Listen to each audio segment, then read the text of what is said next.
शिष्या गई और जाकर के सुंदर चांदी की गिलास में जल लेकर आई, जल ले आई। अब गुरुजी जल पीजिए। अब गुरुजी ने जल पकड़ लिए, गिलास गिलास पकड़े, अब उसकी डिजाइन देख रहे हैं, वाह क्या सुंदर गिलास, कहाँ से खरीदे? पूजा श्री ज्वेलर्स। अच्छा, और उसमें से एक घूंट पिया। और तो कहने का तात्पर्य, यदि रसिक, यदि गुरुजी पिपासु होते अर्थात उन्हें प्यास लगी होती तो वो उस शिष्या के यहाँ जाते और जाकर के ये नहीं बोलते कि शिष्या मुझे कुछ चरण दो, चरण प्रक्षालन बाद में करना, पहले जा और दौड़ के जाकर के एक गिलास पानी लेकर के आ जा और उस पानी को कटाकट पूरी बैंड बजा।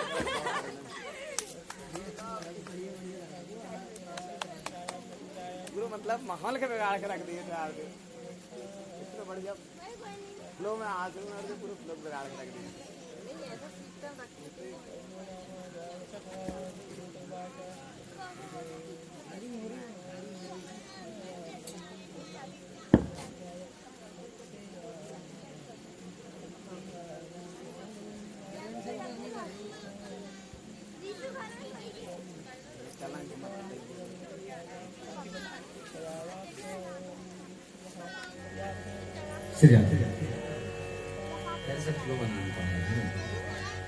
यदि गुरुजी उस जल के पिपासु होते तो गुरुजी आते और आकर के आपसे ये नहीं बोलते कि मेरे चरण प्रक्षालन करो, जा पहले मुझे बहुत जोर की प्यास लगी है, पहले एक गिलास जल लेकर के आ जा।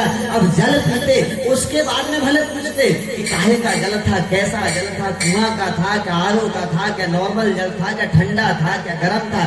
अर्थात जो भक्त भगवत प्रेमी होते हैं, भगवत शरणागत होते हैं, वो ये नहीं देखा करते कि टेंट कैसा लगा है, साउंड कैसा लगा है, संगीत कैसा है, भागवत कौन सुना रहा है। जो पिपासु होते हैं ना, वो सीधे आते हैं और कथा पंडाल में बैठ जाया करते हैं और अपने दोनों कर्णपुटों को व्यास जी की तरफ करके और निरंतर कथा का श्रवण करते हैं।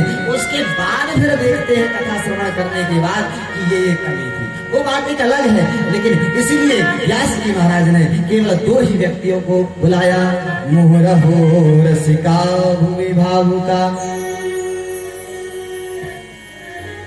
जो रसिक भावुक होते हैं वो इस प्रकार का, ओ राम कथा रे सुनत अघाही, रस विशेष जाना तिन राही।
बोले जो ऐसा कहता है ना कि खूब सुनिए कथा, तो उनसे एक ही बात कहूंगा, राम कथा जे सुनत अघाही, तो बोले समझ लेना रस विशेष जाना कठिनाई। जिसने ये मन में विचार कर लिया ना, तो जो रसिक होते हैं, जो भावुक होते हैं ना, वो यहाँ पर आकर के तर्क नहीं करते हैं, किसी भी प्रकार का प्रश्न नहीं करते हैं, किसी भी प्रकार की व्यवधान नहीं डालते हैं, यहाँ आकर के सीधे कथा श्रवण करते हैं। इसके बाद में सूत जी महाराज से सौनक आदि 88,000 ऋषि 6 प्रश्न पूछते हैं। प्रथम प्रश्न है किम श्रेयः, जीवन का कल्याण किससे है? अवतार किम प्रयोजनम, भगवान का अवतार धारण करने का क्या कारण है? शास्त्र सारः का। तीसरा प्रश्न शास्त्रों का सार क्या है? चतुर्थ प्रश्न पूछा कि भगवान की अभी तक कितने अवतार हुए? पांचवा प्रश्न पूछा भगवान के अवतारों का जो चरित्र है उनका वर्णन कीजिए। और षष्ठम प्रश्न पूछते हुए कहा धर्मः किम शरणं गता, कलयुग में धर्म किसकी शरण में गया? जब इस प्रकार से प्रश्न किया तो सूत जी महाराज कहने लगे अरे रुको रुको, हम इन प्रश्नों का उत्तर तो देंगे लेकिन हमने तो अपने गुरु जी का ध्यान ही नहीं किया है। पहले हम गुरु जी का ध्यान कर ले। हमारे गुरु जी कौन? बोले यम प्रव्रजन्तमनुपे तामपेत कृत्यम हृदयपायनो विरह कातरराजुहावा पुत्रेति तन्मयतया तरवोभिनेन्दुष तम सर्वभूत हृदयं मुनिमानतोष्मि। जो सुखदेव जी महाराज जन्म लेते ही यम प्रव्रजन्तमनुपेतमपेत कृत्यम, जन्म लेते ही अपने वन की ओर विरक्त होकर के वन की ओर दौड़ पड़े हों, ऐसे सुखदेव जी महाराज को मैं प्रणाम करता हूँ। वीतरागी श्रीमद् भागवत में सुखदेव जी महाराज की जन्म की कथा नहीं आती, कारण क्योंकि सुखदेव जी महाराज ने ही वाचन किया है कथा का, तो अपने जन्म की कथा जरूर न बताएंगे। ये तो हम व्यासों का कर्तव्य बनता है कि उनकी जन्म की कथा अवश्य श्रवण कराएं। यह कौशिकी संहिता, उसमें श्री सुखदेव जी महाराज के जन्म की कथा आती है। एक समय की बात है, कैलाश में देवर्षि नारद पधारे तो बाहर देवर्षि भगवान शंकर विराजमान थे, अंदर गौरा मैया चले गए और बाहर से देवर्षि ने माता को प्रणाम किया और अंदर पहुंचे और अंदर जाकर माता से कहा माता आजकल मुझे कुछ अच्छा नहीं लगता है। बोले क्यों? सब व्यक्ति का आपस में प्रेम दूर हो गया है। नारद तुम दिखाई क्यों नहीं पड़ते हो? मैया कारण यही है कि मैं दिखाई ना देने के कारण कहीं पर किंचित मात्र भी प्रेम नहीं बचा है। आपस में लोग लड़ते हैं, अच्छा व्यवहार नहीं करते हैं, इसलिए मेरा मन बड़ा दुखी होता है, इसलिए मैं कहीं जाना ही छोड़ दिया। तो भगवती ने कहा कि हमारे यहाँ तो प्रेम का सरोवर डूबता है, हमारे यहाँ पर तो किसी से कोई बात नहीं छिपाई जाती है। हमारे यहाँ बैल और सिंह एक साथ पानी पिया करते हैं। अरे भगवती का वाहन सिंह और हमारे भगवान शंकर का वाहन कौन? वृषभ, बैल, दोनों एक साथ पानी पिया करते हैं। चूहा और सर्प एक साथ खेला करते हैं। इनसे कोई द्वेष नहीं है, आपस में इनमें बिल्कुल द्वेष नहीं है। तुमको हमारे यहाँ पर कहाँ द्वेष दिख गया? जब इस प्रकार से पूछा तो बोले आपके यहाँ में भी द्वेष है। बोले क्या? अच्छा मैया यही बता दो कितना कपट करके रखा है शंकर भगवान ने आपके प्रति। बोले क्या कपट कर दिया? बोले ये बताओ। अब मैं मुंह नहीं खोलना चाहता, मैया आप रहने दो। नारद बताओ तुम क्या कहना चाहते हो? अरे नहीं भैया रहने दो, मैं किसी के बीच में कलेश नहीं करना चाहता। नहीं आज के नारद तुमको बताना ही पड़ेगा। बताओ क्या बात है? अच्छा ये बता दो भैया, जो भगवान शंकर ने मुंड माला धारण किए हैं वो किसके मुंड है? बोले ये तो शंकर भगवान ने मुझे कभी नहीं बताया। अब तो मैया रुष्ट हो गई। इधर जैसे ही देवर्षि नारद निकले, भगवान शंकर बाहर ध्यान लगाकर बैठे। जैसे ही देवर्षि नारद को देखा, अरे आओ देवर्षि नारद सत्संग कर ले। अरे नहीं हमें थोड़ा सा जल्दी है, सत्संग तो आपका होगा। वो तो निकल गए महाराज। इधर शंकर भगवान जब अंदर पहुंचे हैं तो भगवती जो है वो जब पार्वती जी ने देखा कि भगवान शंकर आए तो रुष्ट हो गए। भगवती कहती है लाल लाल अंगारे आप कितने कपटी हो, ये आज मुझे मालूम पड़ा। कपटी कैसे? तुरंत याद आया देवर्षि नारद ने कुछ कहा क्या तुमसे? बोले देवर्षि नारद परम संत हैं, उन्होंने तो मेरे नेत्रों को खोल दिया। तुमने जितना अंधकार में मुझे डाल के रखे थे ना, आज उन्होंने पूरा अंधकार खोल दिया। बोले कौन सा अंधकार? क्या कहना चाहती हो देवी, मुझे बताओ। जब इस प्रकार से कहा तो पार्वती जी कहती हैं कि अच्छा यही बात बता दो कि आप ये जो माला नरमुंड की माला धारण करी है, जो किसकी माला है, यही बता। जब इस प्रकार से कहा तो भगवान शंकर ने कहा, ये भगवती ये तो तुम्हारे ही मुंड हैं। बोले मेरे मुंड है भगवान, ऐसा क्यों? बोले तुम जितनी बार जन्म ली, जितनी बार तुमने मृत्यु को प्राप्त किया, उतने बार हर बार का एक एक मुंड मैं उसे इस माला में पिरोते जाता हूँ। अच्छा, तो इतनी बार मेरा जन्म हो गया, इतने बार मेरी मृत्यु हो गई? बोले हाँ प्रभु, आपका कुछ नहीं हुआ, आपका जन्म मरण? बोले नहीं, मेरा जन्म मरण नहीं हुआ। बोले क्यों? बोले मैंने अमर कथा सुन रखा। अच्छा, तब तो भगवती और रुष्ट हो गई। बताओ, मैं इतने बार जन्म मरण से जूझ रही हूँ, तो आपने अकेले ने अमर रस पी लिया, अमर कथा श्रवण कर लिया। तुम कितने कपटी हो, अब तो पता ही लग गया मुझे। अब बहुत आग्रह करने पर भगवान शंकर ने सोचा कि अब तो भगवान की जो इच्छा होगी वही होगा। अब भगवान शंकर कैलाश पर्वत से बाहर निकले और जोर से डमरू बजाया। वहां पर जोर से डमरू बजा करके बैठ गए और डमरू बजा करके सभी जीव जंतु पशु पक्षी वहां से चले गए और भगवान सती माता को अमर कथा श्रवण कराने लगे। तो हम आप भी अमर कथा श्रवण करें, उससे पहले भोलेनाथ जी की स्तुति कर लें। कैसे हैं भोलेनाथ?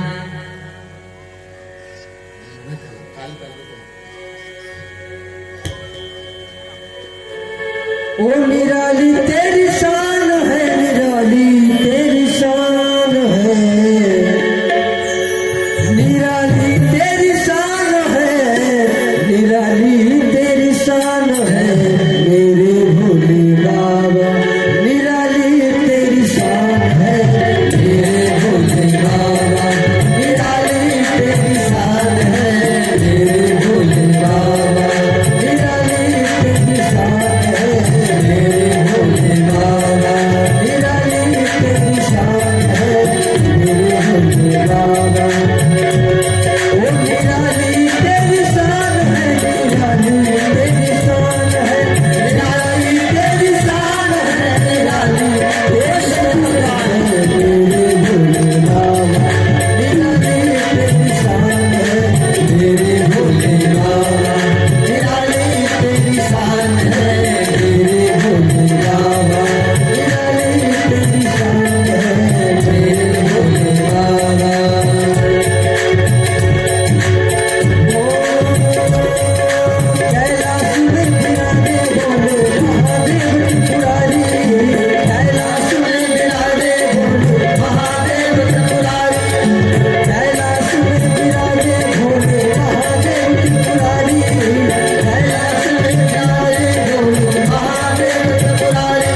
आसन जमाया और आसन पर विराजमान हो गए।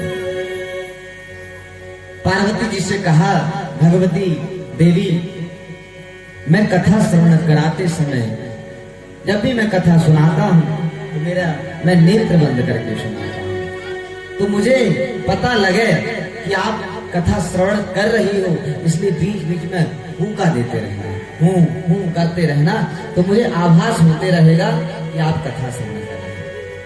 तो डमरू बजाने पर क्या हुआ कि समस्त जीव चले गए।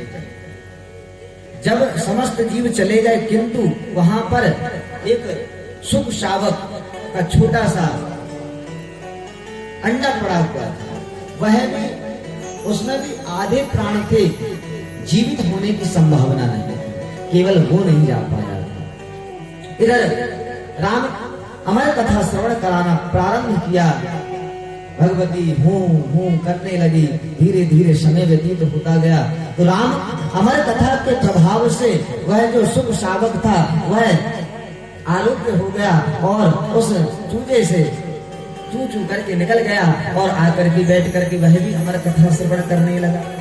अब अमर कथा श्रवण करते करते अधिक समय होने के बाद भगवती को निद्रा आई और जमाई आकर जैसे ही निद्रा आई तो उसी समय हुक्का होना बंद हो गया। तो सुख ने सोचा कि यदि हुक्का नहीं होगा, भगवान कथा श्रवण नहीं कराएंगे, तो सुख हुक्का देने लगा।